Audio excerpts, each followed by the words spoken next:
আসসালামু আলাইকুম viewers, welcome to মাদক কুকিং চ্যানেল। আজকে আমি আপনাদেরকে তৈরি করে দেখাবো কাঁঠালের বিচি দিয়ে অসাধারণ স্বাদের তেল পিঠা। কাঁঠালের বিচি দিয়ে তেল পিঠা তৈরি করার জন্য এখানে আমি প্রায় 2 কাপের মতো কাঁঠালের বিচি নিয়েছি। তারপর এই কাঁঠালের বিচিগুলোকে আমি খুবই ভালোভাবে ছিলে নিয়েছি। দেখুন, কাঁঠালের বিচির মধ্যে আর কোনো লাল টাইপের অংশ নেই, পুরোটাই সাদা করে ফেলেছি। এখন আমি এই বিচিগুলোকে শিলপাটায় বেটে নিব। আপনারা চাইলে ব্লেন্ডারও ব্লেন্ড করে নিতে পারেন। যেহেতু কাঁঠালের বিচিটা খুব আঠা থাকে, তাই আমি একটু কষ্ট করে শিলপাটায় বেটে নিচ্ছি। শিলপাটায় বাটার পর আপনারা দেখতে পাচ্ছেন কাঁঠালের বিচির কত সুন্দর একটা ব্যাটার তৈরি হয়ে গেছে এবং কাঁঠালের বিচিগুলো কিন্তু খুবই ভালোভাবে মিহি হয়ে গেছে। কাঁঠালের বিচির মিহি ব্যাটারটার মধ্যে এখন আমি দিয়ে দিব আটা হাফ কাপ। যেহেতু আমি কাঁঠালের বিচিতে কোনো প্রকার পানি ব্যবহার করিনি, তাই আমি এখানে প্রায় হাফ কাপের মতো পানি দিয়ে দিচ্ছি। আপনারা যদি কাঁঠালের বিচি বাটার সময় বা ব্লেন্ড করার সময় পানি ব্যবহার করেন, তাহলে পানির পরিমাণটা কিন্তু আরও কম দিতে হবে। এখন আমি এই সব উপকরণসমূহকে খুবই ভালোভাবে মিক্স করে নিচ্ছি, আর একটু সময় ও ধৈর্য নিয়ে এই উপকরণটাকে মিক্স করে নিতে হবে। ব্যাটারটা কিন্তু খুবই ভালোভাবে মিক্স হয়ে গেছে এবং এই পর্যায়ে এই ব্যাটারটা কিন্তু অনেকটাই ঘন দেখাচ্ছে।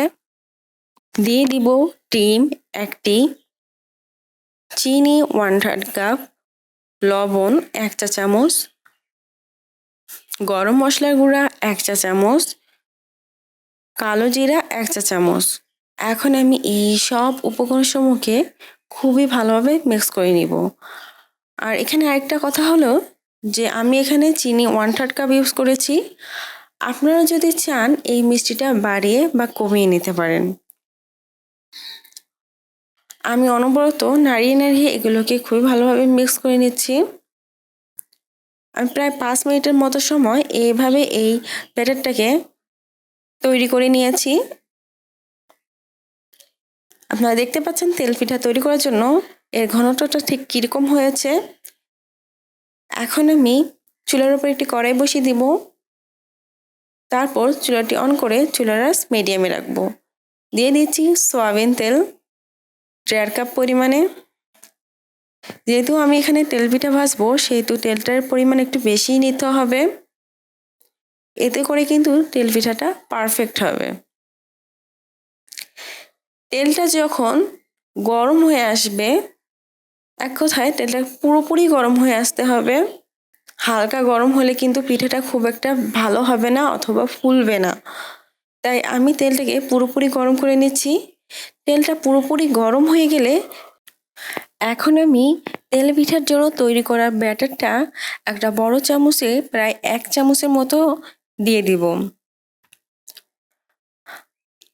আর দেওয়ার কিছুক্ষণের মধ্যেই আপনারা দেখতে পাচ্ছেন পিঠাটা কিন্তু কিছুটা ফুলতে শুরু করে দিয়েছে এবং পিঠার ওই পাশটা কিন্তু এখন প্রায় হয়ে গেছে।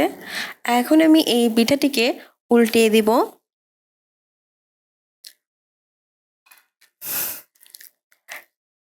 বেশ কিছুক্ষণ সময় নিয়ে আমি এই পিঠাটাকে ভেজে নিচ্ছি। আর একটু সময় নিয়ে এই পিঠাটাকে ভাজতে হবে। এই সময় কিন্তু চুলার আঁচ খুব বেশি রাখা যাবে না, আবার খুব কমও রাখা যাবে না। খুব কম রাখলে পিঠাটা ঠিকমতো ফুলবে না, আবার খুব বেশি রাখলে পিঠাটা কিন্তু পুড়ে যাবে, কিন্তু ভিতরের দিকে খুব ভালোভাবে পিঠাটা কুক হবে না। তাই আমি চুলার আঁচ মিডিয়ামে রেখে এই পিঠাটাকে খুবই ভালোভাবে ভেজে নিচ্ছি। পিঠার এই পাশটাও কিন্তু খুবই ভালোভাবে ভাজা হয়ে গেছে। আপনারা দেখতে পাচ্ছেন পিঠাটা কিন্তু পুরোপুরি লাল হয়ে এসেছে। এখন আমি এই পিঠাটিকে তুলে নিব, আর চামচ দিয়ে এইভাবে তেলটা ছড়িয়ে তুলে নিতে হবে। আর এই প্রসেসে আমি বাকি ব্যাটারটা দিয়ে সবগুলো পিঠা তৈরি করে নিব। আপনারা দেখতে পাচ্ছেন এই পিঠাটা কত সুন্দর ফুলকো পিঠা হয়েছে। কোনো রকম সোডা বা অন্য কোনো কিছু এতে ব্যবহার করা হয়নি, তবুও কিন্তু এই পিঠাটা অনেক সুন্দর ফুলকো টাইপের হয়েছে। আমি আপনাদেরকে একটা পিঠা ছিঁড়ে দেখাচ্ছি। পিঠাটা দেখুন কতটা পারফেক্টভাবে কুক হয়েছে এবং ভিতরে কিন্তু অনেক জালি জালি ভাব দেখা যাচ্ছে। তৈরি হয়ে গেছে খুবই মজাদার কাঁঠালের বিচির তেল পিঠা। প্রিয় দর্শক, এই ছিল আমাদের আজকের রেসিপি। মাদার কুকিং চ্যানেলের আরও এক্সাইটিং রেসিপি নিয়ে আপনাদের সামনে আবারও উপস্থিত হব। ভিউয়ার্স, আপনাদের সকলকে অনেক অনেক ধন্যবাদ জানাচ্ছি পুরোটা সময় আমাদের সাথে থাকার জন্য।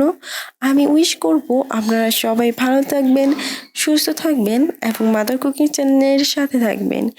এই চ্যানেলে নতুন হয়ে থাকলে চ্যানেলটি সাবস্ক্রাইব করুন এবং ভালো লাগলে লাইক কমেন্ট ও শেয়ার করুন। ধন্যবাদ।